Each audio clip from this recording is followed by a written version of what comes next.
తమిళ hero Ajit నటించిన good bad ugly movie recent గా తమిళంతో పాటు తెలుగులో కూడా రిలీజ్ చేశారు. ఈ సినిమా మన తెలుగులో అస్సలు బాగలేదు. తమిళంలో ఓకే, ఫ్యాన్స్ కి మాత్రం ఓకే అనిపిస్తుంది. Average movie. ఈ సినిమాని ప్రొడ్యూస్ చేసింది మాత్రం మన తెలుగు ప్రొడ్యూసర్స్, మైత్రి మూవీ సంస్థల ప్రొడ్యూసర్స్. ఈ సినిమా తమిళంలో తీయడం వల్ల తమిళంతో పాటు తెలుగులో కూడా రిలీజ్ చేశారు. తెలుగులో మాత్రం అస్సలు బాగలేదు.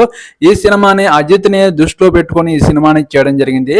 రొటీన్ స్టోరీలో కథా బలం అనేది లేకుండా పోయింది. ఫ్యాన్స్ ని దృష్టిలో పెట్టుకొని మాస్ ఎలివెన్స్ ఇస్తూ అజిత్ ని వింటేజ్ ఏజ్ అజిత్ ని ఈ సినిమాలో చూపించడం జరిగింది.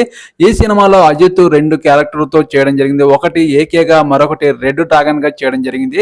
ఈ సినిమా ఓకే, ఫ్యాన్స్ కి మాత్రం ట్రీట్ ఇస్తుంది కానీ మిగతా ఫ్యాన్స్ కి మాత్రం అలరించదు. ఈ సినిమా తెలుగులో యావరేజ్ మూవీ. మీరు ఈ వీడియో చూశారు కదా, వెళ్లే ముందు నా ఛానల్ ని సబ్స్క్రైబ్ చేయండి ప్లీజ్. ఓకేనండి, బాయ్.